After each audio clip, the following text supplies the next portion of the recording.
സംവാദത്തെക്കുറിച്ച് Sunni പക്ഷത്തെ വിഷയാവതാരകനായിരുന്ന Kanthapuram AP. Muhammad Musliyar ഓർക്കുന്നു.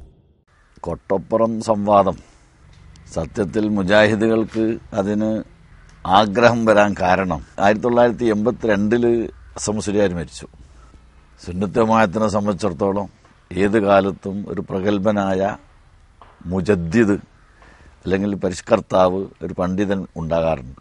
നേരത്തെ കേരളത്തിൽ പതി അബ്ദുൽ ഖാദർ മുസ്ലിയാരായിരുന്നു. അദ്ദേഹത്തിന്റെ ശേഷം ഇ കെ അബൂബക്കർ മുസ്ലിയാർ, അതിന്റെ ശേഷം ഇ കെ ഹസൻ മുസ്ലിയാരാണ് ആ രംഗത്ത് വളരെ സജീവമായി ഉണ്ടായിരുന്നത്. മുജാഹിദുകൾക്ക് നേരത്തെ നടത്തിയ വാദപ്രവാദത്തിലെ പരാജയങ്ങൾ ഇല്ലായ്മ ചെയ്യാൻ ഹസൻ മുസ്ലിയാരുടെ മരണം ഉപകരിക്കുമെന്ന് മനസ്സിലാക്കിയാണ് അവർ ആ വാദപ്രവാദത്തിന് തയ്യാറായത്. രണ്ടാമത്തെ ഒരു ഘടകം, മിക്ക സ്ഥലത്തും സുന്നികളാണ് ഭൂരിപക്ഷം.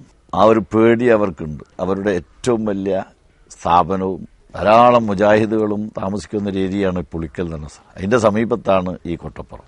സുന്നികളെ സംബന്ധിച്ചിടത്തോളം ഹസൻ മുസ്ലിയാർ മരിച്ച് ആ ക്ഷീണത്തിലുമാണ്. അപ്പൊ ആ ഒരൊറ്റ ധൈര്യമാണ് അവരെ വാദപ്രവാദത്തിലേക്ക് പ്രേരിപ്പിച്ചിട്ടുള്ളത്. സത്യത്തിൽ വാദപ്രവാദത്തിന് എപ്പോഴും ഒരു തയ്യാറാകാറില്ല, നിർബന്ധിതാവസ്ഥയിലേ തയ്യാറാവാറുള്ളൂ. കാരണം സുന്നത്തമായത്തിന്റെ പണ്ഡിതന്മാരുടെ മുമ്പിൽ അവരെ രേഖകൾക്കും പ്രമാണങ്ങൾക്കൊന്നും ഒരു നിലനിൽപ്പുമില്ല എന്ന് പരിപൂർണമായി മനസ്സിലായതുണ്ട്. അപ്പൊ ഈ ഒരു സാഹചര്യമാണ് അവിടെ വാദപ്രവാദത്തിന് അവസരം ഉണ്ടാക്കിയത്. അങ്ങനെ മഹാനായ എ.പി. അബൂബക്കർ മുസ്ലിയാർ വാദപ്രവാദത്തിന് നേതൃത്വം നൽകി. അന്ന് വലിയ പണ്ഡിതന്മാർ ഇ കെ അബൂബക്കർ മുസ്ലിയാരും കോട്ടുമല കെ വി കൂറ്റനാട് മുഹമ്മദ് മുസ്ലിയാരും ഒക്കെ ഉള്ള കാലത്താണ്. പക്ഷേ ഇക്ക നിർബന്ധമായി പറഞ്ഞു, എ.പി.നെ തന്നെ ആക്കണം വാദപ്രവാദത്തിന്, മറ്റാരും അതിന് പറ്റില്ല.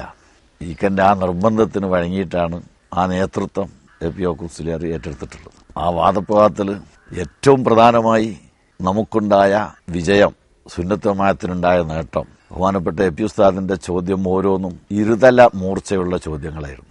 എങ്ങനെ മറുപടി പറഞ്ഞാൽ രക്ഷപ്പെടാൻ പറ്റാത്ത രീതിയിലുള്ള ചോദ്യം.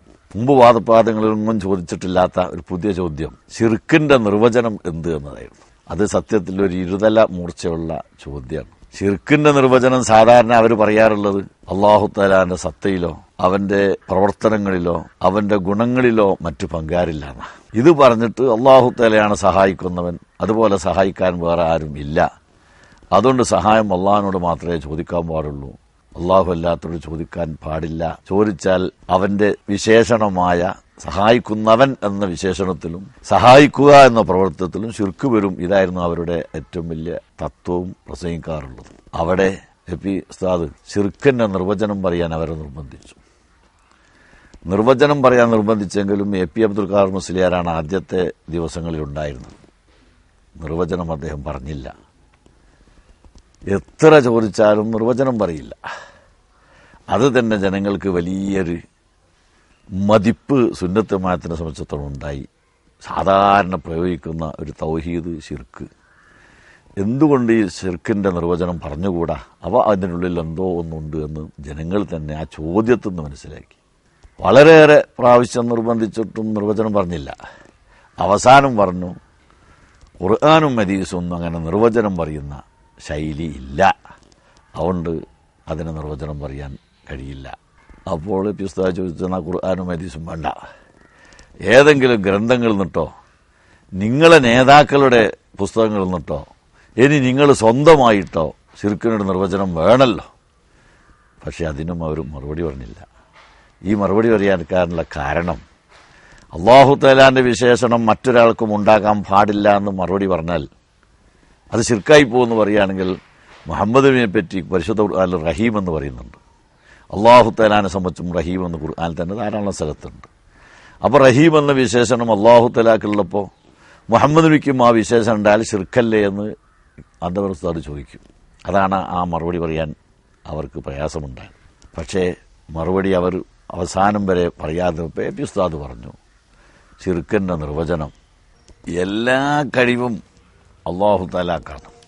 പക്ഷെ അള്ളാഹുവിന്റെ കഴിവും സൃഷ്ടികളെ കഴിവും തമ്മിലുള്ള വ്യത്യാസം, അള്ളാഹുവിന്റെ കഴിവ് അവന്റെ സ്വന്തം കഴിവാണ്, അത് മറ്റൊരാൾ നൽകുന്നതല്ല. സൃഷ്ടികളെ കഴിവ് അള്ളാഹു നൽകുന്നതാണ്. അത് ചെറിയവരായിരുന്നാലും വലിയവരായിരുന്നാലും മഹാന്മാരായിരുന്നാലും അല്ലാത്തവരായിരുന്നാലും അള്ളാഹു നൽകുന്ന കഴിവാണ്. അപ്പോൾ അല്ലാഹു തആലാനെ പോലെ സ്വയം കഴിവുണ്ട് എന്ന് മറ്റേതെങ്കിലും ഒന്നിനെ പറ്റി ഒരാൾ വിശ്വസിച്ചാൽ ശിർക്കാവും.